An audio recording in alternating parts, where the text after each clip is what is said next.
Hi there, it's Sandra from the Schwowin's Nest. Thank you so much for joining me today. My first project is using this frame that I picked up at HomeSense for $5 quite a few years ago.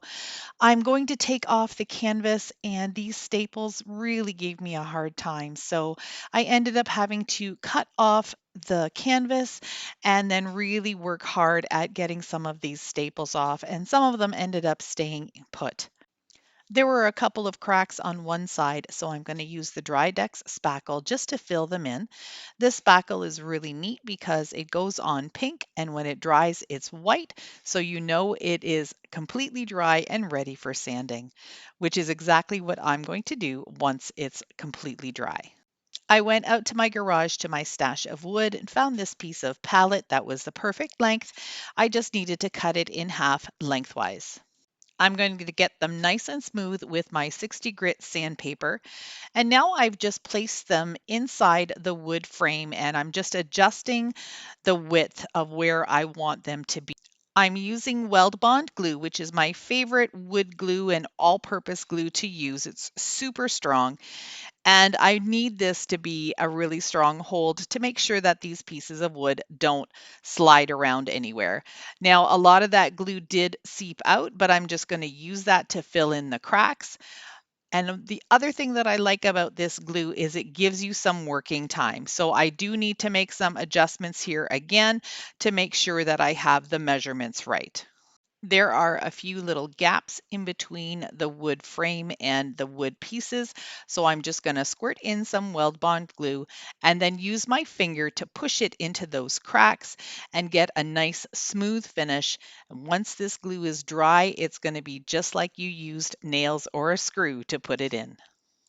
Now I'm going to take these wood garden stakes that I get every year at my Dollarama store. They're in the garden center in the springtime, and I always stock up because I love to use them. They cut really nicely using the miter shears, and I wanted to give both of the sides a little bit of a crate look. So I'm just going to measure out my distances and then cut two pieces, one for each side. I'm going to use hot glue to glue them in place so they look like a crate. I'm also going to use a ruler to help me make sure that I get the second pieces in line with the first. I've flipped the frame around, and now I'm working on just adding a couple of pieces of these garden stakes to the bottom to make sure that anything I put in those two side pieces isn't going to fall out. Essentially, I'm just making the back of the crate. I'm only doing 2 rows, and then once I get into the middle, you'll see here that I've cut the garden stake down just to fit the center portion of this frame. That's going to become my shiplap wood as a backing for the sign area.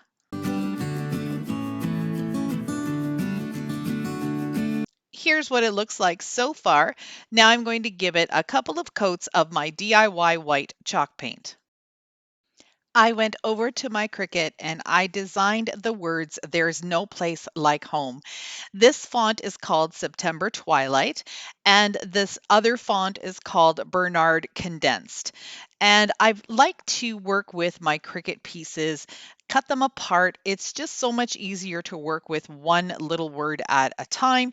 I'm starting by placing the home down at the bottom, and then I'll continue on with everything else. I'm going to be distressing this piece with black, and I'm using just an old painter brush that's very dry, and then I'm dabbing it into the paint, and then I'm dabbing some of the paint off because I don't want big globs of paint on here. I'm going to go around this whole piece, and then to add even more distressing and get in some of the nooks and crannies, I'm going to switch to a tiny little chip brush, and that's going to help me just get those edges a little bit more distressed. The idea for this sign is to put some floral foam inside the crate sections, but I don't want you to be able to see the floral foam. So I'm going to take some of this burlap ribbon and hot glue it into the inside of the front section. So you see the crate pieces, but you see a little bit of burlap in between. And that's just going to hide any floral foam or anything that doesn't look too appealing. Now that summer is here, I'm going to be able to use pool noodles instead of floral foam. They're so much more convenient, way more cost effective, and they don't make a big mess like floral foam does. So I'm just going to cut down a couple of pieces and wedge them inside the little crate. I wanted this piece to look very farmhouse, very rustic. So, in looking towards the fall season, I'm just going to be using some cotton stems and some pussy willows. And I think this turned out really pretty. And I really hope you like it.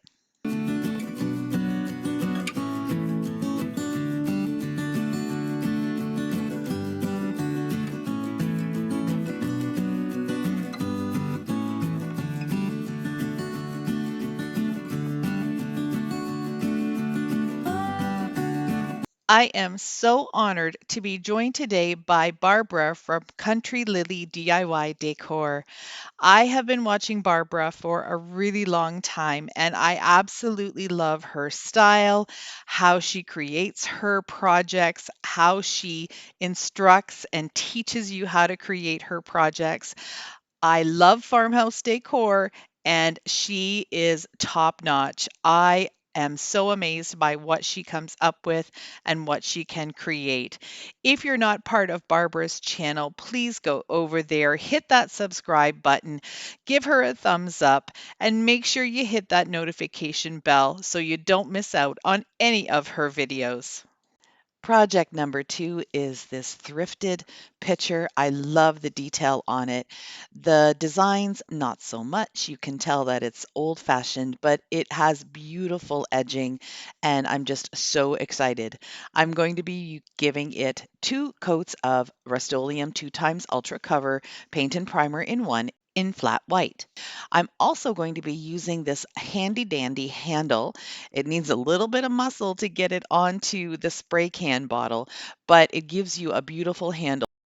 When I'm working with really shiny items like this, I give it the 2 coats of white spray paint and then I go over it with chalk paint because that just brings it back to more of an old vintage kind of look. And I'm just using my favorite pouncing brush and some DIY chalk paint. I'm going to give it just 1 coat. I didn't put any of the texture paint on the handle because I knew I was going to be painting it black. I'm just using a DIY black chalk paint and I'm going to do the complete handle. Then I'm going to go around the lip of the jug. It has some beautiful lines and some dips and ups and downs. So I'm just going to go ahead and follow that pattern and give it a little bit of black. If you're new to my channel or coming over from Barbara's channel, welcome. I'm so glad you're here. I do tons of farmhouse decor, thrift store flips, and I do a Timber Tuesday where I use tons of wood to create farmhouse style projects. If you're interested, I would love for you to stick around by hitting that subscribe button. When I need to prop something round up, I love using 2 of the long glue sticks because they're sticky and they keep everything in place. Now, with this, I needed a little bit of something at the top just to support it so it wouldn't tip forward. I'm just using my little stippling brush, and that's perfect. What I did was go to my printer and print off on tissue paper a little vintage apple bowl, and I thought this would be the perfect addition to this beautiful jug. Printing on tissue paper is one of my favorite ways to transfer images onto my projects. I just use a layer of Mod Podge on the jug and then I'll add my apples just by picking it up with the paintbrush and placing it into the center of the picture. Using my brush that always has a little bit of Mod Podge on it, you don't want to use a dry brush because that will tear your tissue paper. Start from the inside and work your way out, just smoothing out the wrinkles and making sure that you don't have any bubbles. This is the best way that I have found to attach these, and it works for me every single time. I really love how this picture turned out. The addition of the black makes it look absolutely gorgeous.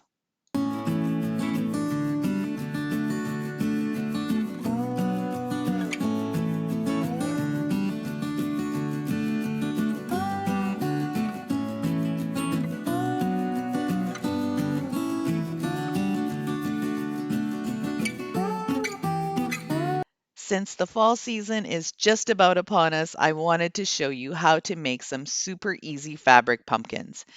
First, you're just going to cut out a circle. If you want a pumpkin about 4 inches, then you've got to cut something about 8 inches wide. So it doesn't have to be a perfect circle. As you can see here, mine is not perfect at all. It's really not going to matter. Now, if you are not a sewer, don't be discouraged. Anybody can do this. All you need is a needle and some thread. And it doesn't even have to be black thread. That just happens to be what I have. What you're going to do is knot the one end of the thread and leave the other end loose so you have lots of thread to work with. Then you're simply going to do what I'm doing here. You go into the fabric and then you come up the fabric. And this is called a running stitch. This is going to allow you to gather your pumpkin all the way to the center and not have all of that bulk like when you would just be gathering it together and tying it up. Once you get back to the beginning, you're going to hang on to your needle and just give it a pull. And you can see here that it's all going to gather together and you're going to be creating a little round ball or bag or whatever you want to call it. This is going to actually be a pumpkin, of course. So you can see here that I just have to make sure that everything is being folded in on itself like that. And look what I've got, a beautiful little bag. Next, you're going to grab some pillow stuffing, pull it apart so it's a little fluffier, and go ahead and stuff it to your heart's content. Make sure you've got lots of stuffing in there because you want him to be nice and fluffy. Then you're going to pull that needle that still has the thread attached, and you're going to pull it super tight. And you can see that it's just bringing it all together in the center, but you don't have all of that extra bulk. Now, to secure this all in place, you are going to take your needle and go through some of the fabric and out the other side, and then just keep looping it and looping it until you've got everything put together. To knot this, what I like to do is go through the fabric, and before I pull it all the way through, I grab the loop, and then I feed the needle through the loop, and that creates a knot. Do that 2 or 3 times and your pumpkin thread will be secure and you can cut it off.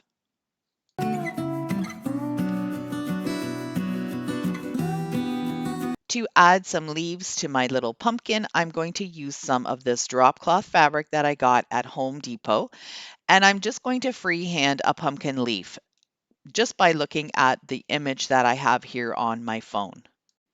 I've cut out 2 of the leaves and now I'm just going to very gently fray the edges of the leaves just to give them a little bit more of a rustic look.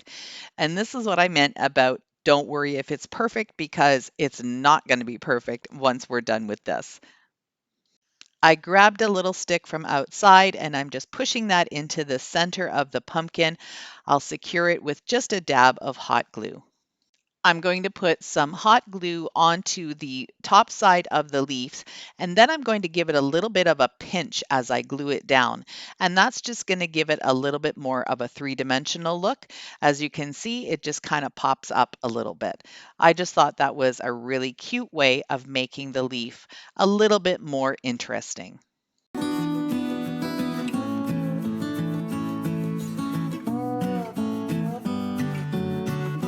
For this next project, using the same black and white buffalo check fabric, this is something that I picked up at Walmart. I believe they're called fat quarters. It's just an 18-inch by 21-inch piece of fabric, but I do know that Dollar Tree sometimes carries these as well. I'm going to cut out this into the shape of a pumpkin. I've laid down a piece of the drop cloth fabric, and this is the stuffing from an old pillow. You can see it's still got the shape there, but I'm going to use that as my template. So I'm just going to cut around it just so I know how much fabric I'm going to need for this pillow. So I've put a piece of cardboard in between the two pieces of fabric because I'm going to be hot gluing the pumpkin on top of the first layer. Now I'm going to be using a really small amount of hot glue because I don't want it to be seeping through the fabric. I don't want you to really be able to see it. So I'm trying to be as delicate as possible. I'm going to go all the way around until I reach the top, and I'm going to leave about 3 or 4 inches open. Using some of the pillow stuffing again, I'm going to gently stuff my pumpkin from the top. I don't want it to be too puffy, but I do want you to notice that there's a little bit of a puffiness to my pumpkin and that he's a little bit rounded. I'm going to glue it again all the way around to the top, but I'm going to leave about an inch space open because I want to create a little stem. I've got this piece of drop cloth and I'm just using the hem part of it because I thought that would give a little bit more character to a little pumpkin stem. I'm just going to fold it twice onto itself and hot glue it together. Then using some hot glue again, I'm just going to glue the stem right on top of the pumpkin, but underneath the buffalo check fabric. I wanted this pumpkin to have some leaves as well, so I cut them out again on the drop cloth fabric, and I'm going to hot glue them and then pinch them just like I did for the little pumpkin. And you can see that it just pops it up a little bit and gives it some dimension. Using a couple of pieces of the hem from the drop cloth fabric, I'm going to glue them on so they look like the little tendrils that are on pumpkin stems. To sew the pillow together, I am going to use my sewing machine this time, and I've got the right sides facing out. You can see the pumpkin here, and I have my thread in black, and I just thought that would be a neat little detail on the pillow. I'm sewing it in about a 1/2 inch from the edge because I want to be able to fray it.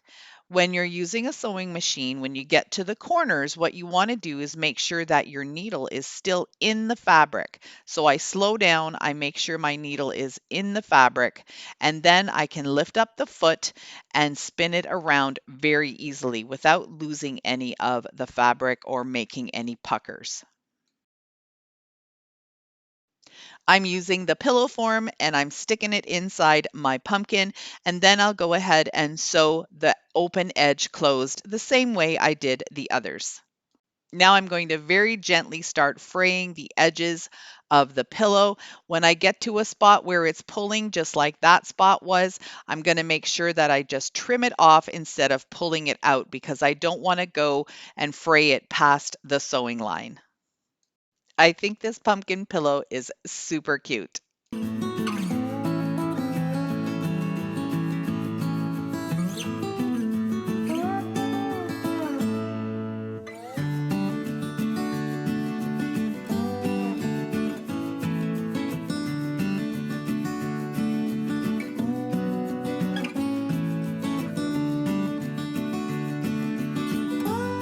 I hope you enjoyed these fall DIYs and got some inspiration to create some beautiful decor for your own home. Please remember to go over to Barbara's channel. Her link to the channel and video will be down in my description box. If you like this kind of content, I'd love for you to stick around by hitting that subscribe button. The black arrow will point you in the right direction. Also, if you could give me a thumbs up, that really helps my channel get noticed even more. Thank you so much for watching. See you in the next one.